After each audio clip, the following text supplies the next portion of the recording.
저는 좀 개인적으로 안쓰러웠습니다. 제가 김여정에 대해서 호감을 잇는 건 아닙니다. 전혀. 저는 굉장히 꼴보기 싫은 사람 중에 한 명이기 때문이지만 어쨌든 김여정에게 공평하게 권력이 돌아가야 되는 것이 맞는 거잖아요.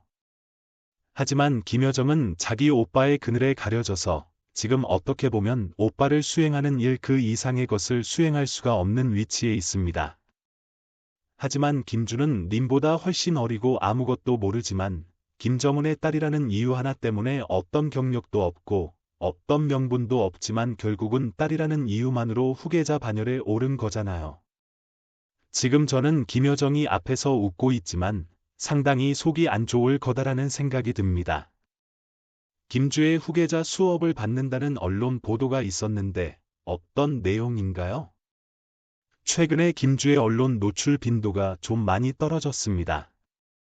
과거에는 김주애가 처음 언론에 공개된 게 2022년 11월로 제가 알고 있습니다.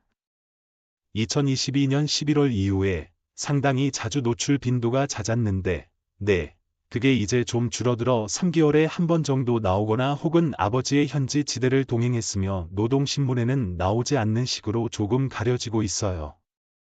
그래서 일부 언론에서는 혹은 일부 전문가들이 후계자 그 구도에서 밀린 것 아니냐라고 얘기를 했었는데 또 최근에 국정원의 그 정보 보고에 따르면 후계자 수업이 진행되고 있는 것이 맞다고 우리 정보 당국에서 직접 확인을 해줬죠.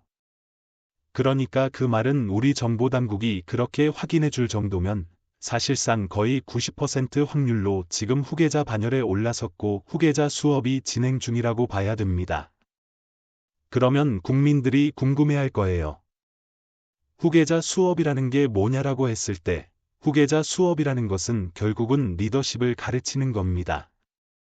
그러니까 아버지의 현지 지도를 동행하면서 어떻게 간부들에게 명령을 내리고 혹은 간부들로부터 어떻게 보고를 받고 그리고 정부적인 감각 같은 건데 어떤 타이밍에 어느 부대를 가고 또 어떤 타이밍에 어느 공장을 가고 또 이런 북한에서 예를 들어서 물난리가 난다든가 혹은 북한의 여러 가지 상황적인 이슈가 발생했을 때 적절한 대응 메시지는 뭐가 됐고 이런 것들을 아버지를 늘 따라다니면서 보고 배우는 것이 결국은 후계자 수업이고 이 후계자 수업이라는 게 책상에 앉혀놓고 교과서를 펼쳐놓고 가르치는 것도 물론 있습니다만 그것이 전부는 아니라는 거죠. 아버지를 따라다니면서 아버지가 어떻게 하는지 그리고 누구를 만나고 어떤 메시지를 내는지 등등의 것들을 모두 보고 배우는 것이 후계자 수업이라고 보면 될 것 같고 국정원이 후계자 수업이 진행 중이라고 한 것은 김정은의 그 현지 지도상에 늘 김주애가 따라다니고 있고 중요한 타이밍에 조금씩 얼굴을 비추고 있는 그런 것들이 사실상 우리 정보당국이 봤을 때는 후계자 수업이 이제는 완전히 진행 중이라고 보고 있는 합리적인 근거가 된 것이죠. 김주애에게 향도는 표현을 쓴 것의 의미가 무엇인가요? 향도는 한자를 풀면 길을 이끈다는 뜻이거든요.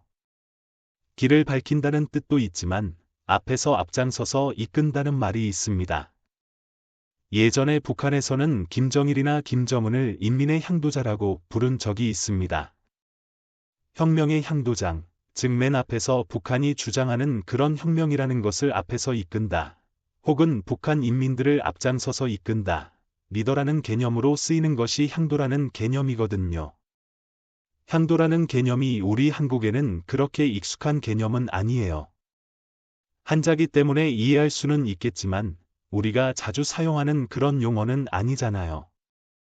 북한에서만 사용하는 용어고 북한에서도 그 혁명 역사를 가르칠 때 가장 많이 등장하는 단어입니다.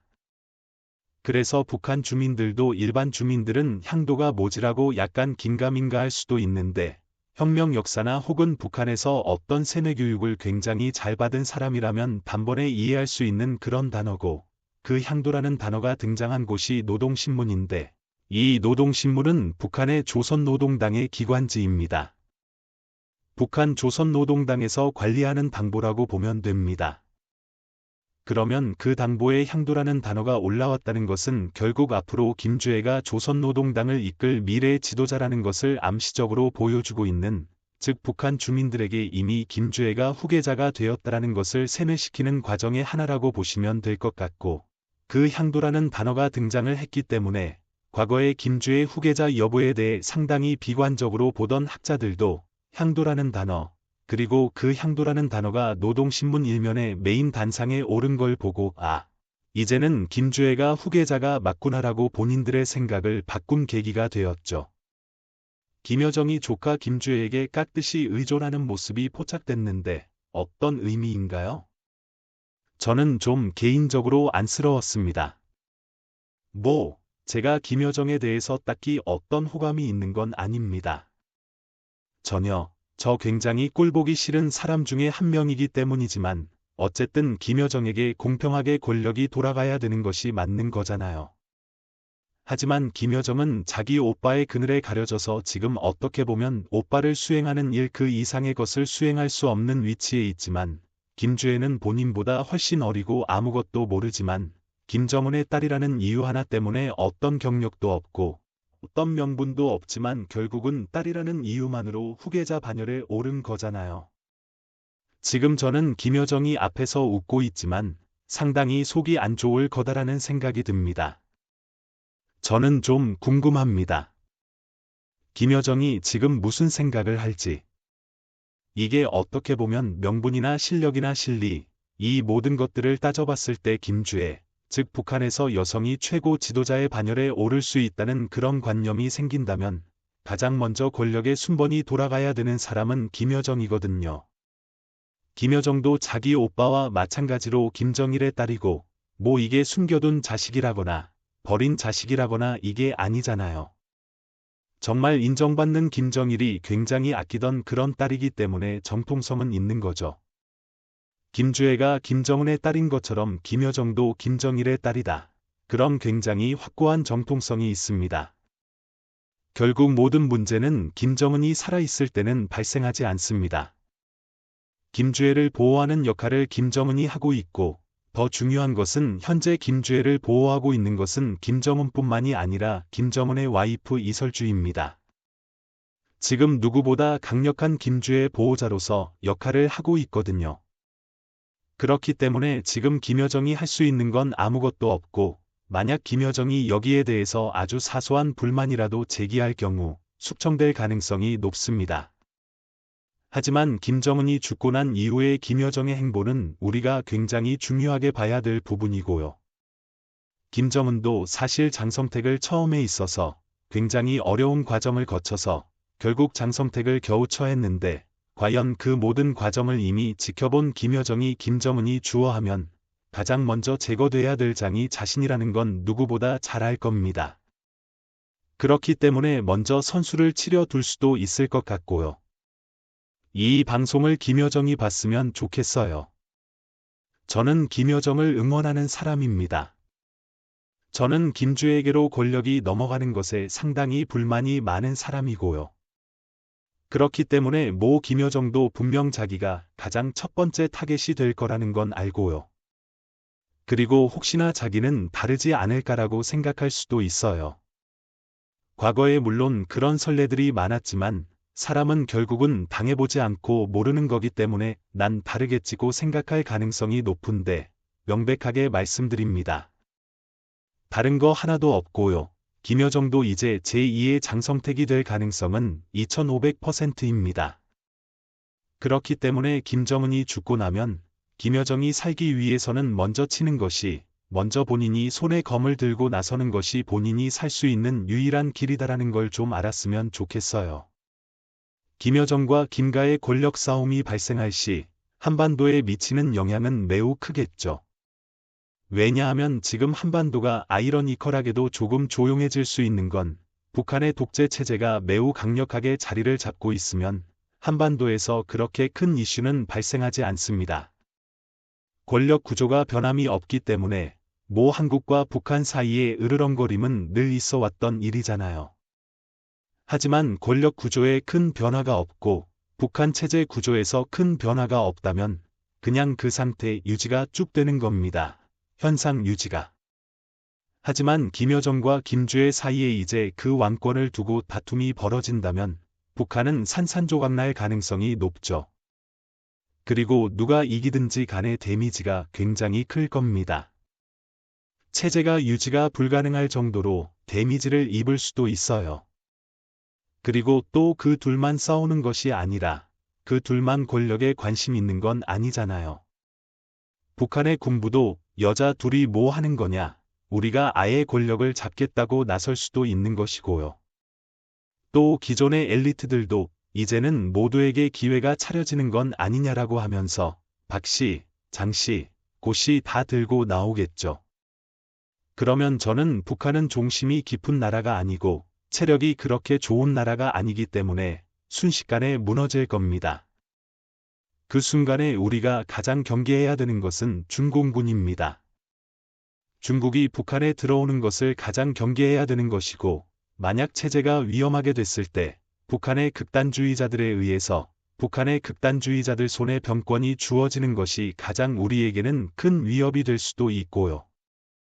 이 두 가지 시나리오를 조심해야 된다라고 말씀을 드리고 싶고, 두 번째보다 첫 번째가 가장 무섭습니다. 왜냐하면 북한이 그렇게 주민들에 대한 통제권을 잃어버리고 체제에 대한 어떤 통제권을 전체적으로 잃어버리게 되는 상황이 오면 중국은 이런 구실을 내세울 겁니다. 북중 국경에 있는 사람들, 그리고 북중 국경의 중국 쪽에는 조선족들이 살고 있잖아요. 그러니까 이 조선족 관리를 하거나 북중 국경 안쪽에 살고 있는 북한 주민들이 소요 사태를 일으킬 가능성이 있고, 그들이 대규모 난민으로서 중국에 들어올 가능성이 있다면 자국민 보호를 위해서 선제적 조치를 취하겠다고 하면서 군대를 압록강을 넘어서 진주시킬 가능성이 매우 높다는 거죠. 그렇게 됐을 때 과연 중국군이 어디까지 밀고 내려올지 상당히 중요하고, 중공군이 한번 밀고 내려오기 시작하면 우리가 그 지역을 되찾는 것이 굉장히 어려워집니다. 중국은 한번 자신들이 먹은 지역을 돌려준 적이 별로 없거든요. 그렇기 때문에 그런 상황에 대해서 우리가 중국보다 빠르게 움직여야 되고요. 그래서 지금 사실 우리가 여러분들 이걸 아셔야 되는 게 유엔 동시 가입입니다. 북한과 남한은 별개의 국가인 겁니다. 유엔 입장에서 봤을 때에는 우리는 한민족이지만 우리는 당연히 우리가 북한을 정리하고 우리가 북한을 먹어야 되는 것이 당연한 일이지만 국제적 관계에서 봤을 때는 남한과 북한은 별개의 나라입니다. 그 말은 북한이 무너졌을 때 한국이 거기에 영향력을 미치고 한국군이 들어가는 것이 국제법에서는 불법이라는 거예요. 그렇기 때문에 우리가 정당성을 얻기 위해서 탈북민들을 수용하고 탈북민들에 대해서 먼저 온 통일이라고 얘기하고 통일 정책을 지속적으로 북한 주민들에게 설명하는 것들이 만약 북한 체제가 무너졌을 때 우리가 북한으로 안정적으로 들어가기 위한 절차를 만드는 정당성을 얻기 위한 과정이거든요. 우리가 헌법에서도 그걸 포기하지 못하는 이유가 그것이고, 그렇기 때문에 우리가 중국보다 먼저 들어가야 되는 것이 가장 어떻게 보면 첫 번째로 해결돼야 되는 문제고, 두 번째는 말씀드린 것처럼 북한의 급진 세력 혹은 굉장히 강경 세력이 군권을 장악하고 본인들의 체제 유지를 위해서 또 다른 어떤 도발을 해올 경우 우리가 그것에 어떻게 능동적으로 대응할 것인가에 대해서도 고민해야 되는 것이죠. 김여정과 김주애가 아닌 제3의 인물이 등장할 가능성은 없나요? 타이밍상 너무 늦었습니다. 언제든지 가능성은 있다고 봐요. 이런 정치학계에서 100%라고 말씀드릴 수 있는 건 없는데 현재 지금 김주애 후계자 수업이 어느 정도 진행이 됐고요. 말씀드린 것처럼 2022년 10월, 11월 그때부터 시작해서 지금 벌써 2년이라는 시간이 흘렀죠. 노출 피드도 상당히 많아져 가지고 대내외에 김주애가 후계자다라는 것이 이제 파다하다. 그 말은 어느 정도의 인지도를 쌓았다는 거예요. 사람들 속의 인지도라는 것은 싫든 좋든 쌓여요.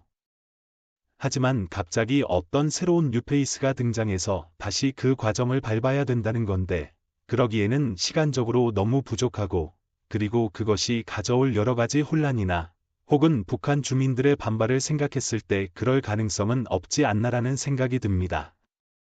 아직도 여전히 김주애 후계자 자리를 믿지 않고 숨겨진 아들이 있고, 그 아들이 언젠가는 짠 하고 등장해서 권력을 가져갈 것이다라고 말씀하시는 분들이 있는데, 그분들이 간과하고 있는 게 김정은의 가장 큰 콤플렉스 중 하나가 본인이 후계자로 지명될 때 충분한 시간을 거치지 못했다는 것이 있거든요. 그런 충분한 시간과 노력 없이 단 2년이라는 짧은 시간 동안 급조된 후계자이다 보니 아주 초창기에 권력 기반이 너무 약했고 장성택 같은 사람들이 너무나 쉽게 자기를 위협했고 그런 과정을 본인이 겪어왔잖아요. 그런데 본인이 겪은 그 트라우마의 과정을 또다시 자기 숨겨둔 아들에게 반복하게 만든다는 것은 좀 앞뒤가 안 맞는 논리다 생각이 들어서 지금 제3의 인물이 등장하기에는 논리적으로 그리고 북한의 구조상 좀 어렵지 않나라고 생각합니다. 김여정과 김주의 여성 후계자에 대한 북한 주민들의 반발은 없을까요? 북한 주민들의 반발이 있기 때문에 지금 김주의 언론 노출 빈도가 상당히 줄어들었죠. 그러니까 김정은도 처음엔 그렇게 생각을 했을 거예요. 내가 최고 지도자고 내가 여기서 슈프림 리더인데 내가 후계자로서 내세우고 데리고 다니면 사람들이 알아서 머리를 굽히고 여론도 따라오겠지 라고 생각해서 기회가 있을 때마다 모닥 공장이든 미사일 발사 현장이든 다 데리고 다녔는데 의외로 북한 내부에서 반응이 안 좋았단 말이죠. 그리고 그 반응이 안 좋은 것들이 최근에 북한을 탈출해서 넘어온 탈북민들의 증언에 의해 증명이 됐습니다. 수근수근 거린다거나 혹은 나이 많은 어르신들이 이걸 받아들이지 못한다든가 김일성 시대를 경험했던 60년대 70년대 쟁쟁하던 분들이 지금은 북한에서 70, 80세가 됐을 거 아니에요? 그분들이 봤을 때는 너무나 완고한 전통적인 보수층이기 때문에 어디 여자가 그것도 10대의 여자가 후계자가 되느냐고 공개적으로 반발을 하는 움직임도 있고 엘리트들 같은 경우에도 말이 안 된다. 김주애가 대학교를 졸업했냐, 뭘 했냐. 이게 지금 어떻게 보면 이거야말로 왕조 아니냐 라고 보는 거죠.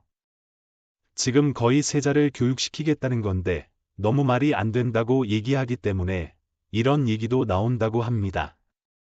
조선민주주의 인민공화국인데 차라리 민주주의를 빼라 라고 대놓고 불만을 제기하는 사람들도 있다 하니까 그런 것들이 다 김정은 귀에 들어갔겠죠. 그러면 김정은도 이게 심상치 않은데 반응이 라고 생각했을 거예요. 그래서 그 반응을 보면서 조금씩 속도 조절을 하는 것 같고요. 반응이 아무리 거세다 해도 김정은이 후계자를 바꿔야겠다. 세자를 바꿔야겠다고 생각하진 않을 겁니다. 대안이 없거든요. 하지만 어쨌든 그런 반발을 최대한 녹여내는 것이 급선무이기 때문에 지금 속도 조절에 나선 것이다라고 저뿐만 아니라 우리 정부 당국도 그렇게 파악을 하고 있는 겁니다. 4대 세습이 무사히 이루어질 것으로 예상하시나요? 다시 말씀드리지만 이 방송을 김여정이 보고 있다면 용기를 불어넣고 싶네요. 김여정한테 진지하게 말씀드리면 4대 세습은 가능은 하겠죠. 그것이 4대 세습이 얼마나 이어질지는 문제와 여부와 관계없이 세습 그 자체는 가능할 겁니다. 하지만 저는 그 4대 세습에 북한 정권이 끝날 거라는 확신을 가지고 있습니다. 제가 앞서도 설명을 드렸지만 지금 북한이 여러 가지 하고 있는 정책적인 결정들이 비합리적이고 비상식적이라고 말을 반복적으로 드리고 있는 이유가 지금 그 세습 과정에 있어서 김정은이 보여주고 있는 그 비논리성이 심각하거든요. 그리고 김정은을 제외한 거의 모든 사람들, 남한도 그렇고요. 북한 내부도 그렇고 김정은을 제외한 거의 모든 사람들이 다 의혹의 시선으로 보고 있는 것은 그만한 이유가 있는 겁니다. 김주애가 후계자가 되는 것에 대해 믿지 못하는 이유도 아니 정말 김주애가 후계자가 될 수 있는 거야 라고 생각할 정도로 김주애 후계자는 너무나 빈약하고 근거도 없고 오직 자신의 딸이라는 것을 제외하면 북한 사람들이 받아들일 수 있는 그 어떠한 요소도 존재하지 않습니다. 김정은은 지금 착각을 하고 있어요. 북한이 워낙 김씨 일가가 수십 년을 통치를 했기 때문에 내 말이면 다 듣겠지 혹은 최고 지도부에서 내려지는 결정에 무조건 따르겠지. 불만을 제기하면 족치면 되니까 나는 굉장히 단순한 논리에 빠져 있는데 그게 아니거든요. 만약 그렇게 단순했다면 북한이 지금까지 유지되지도 않았을 겁니다. 김정일도 그렇게 극악무도한 독재자였다 살았다고 하지만 지금 김정은은 그런 게 없어요. 오직 본인이 생각한 대로 모든 것이 이루어질 거라는 그런 착각 속에 있는 거란 말이죠. 저는 그 착각이 김정은에게 어떻게 보면 김정은의 정치적인 수명을 단축시키는 그런 결과를 가져올 거라는 생각이 들고, 경제 정책이든 후계자를 내세울 때는 어느 정도는 그래도 성과가 있어야 돼요. 분위기도 좋아야 후계자를 내세울 수 있는 겁니다. 그런데 지금 북한 체제 내부는 경제적으로 상당히 무너지고 있고요. 그리고 북한 주민들의 삶도 지금 과거에 비해 너무나 열악해지고 있고, 또 그 대내외적인 환경도 너무 안 좋습니다. 지금 북한은 매우 큰 위기에 빠져 있습니다. 그런 위기에 빠져 있는데, 그런 말도 안 되는 후계자를 내세운다는 것, 어쩌면 북한 주민들이 지금 겪고 있는 생활고와 여러 가지 남에게 대한 불만이 후계자에게 집중될 수 있는 거예요. 후계자를 내세우는 것에 집중하면서 주민들의 삶을 내팽개치고 있다는 식의 불만이 너무나 쉽게 형성될 수 있는 겁니다. 그런데 그걸 알아야 되는데, 김정은이 그걸 모르고 있다는 거예요. 즉 본인의 말 한마디, 본인의 의지면 모든 것이 해결된다고 착각을 하고 있는 것이 저는 가장 큰 문제점이다. 그래서 4대 세습을 성공은 하겠지만 아마 거기서 끝날 거다라고 생각이 듭니다.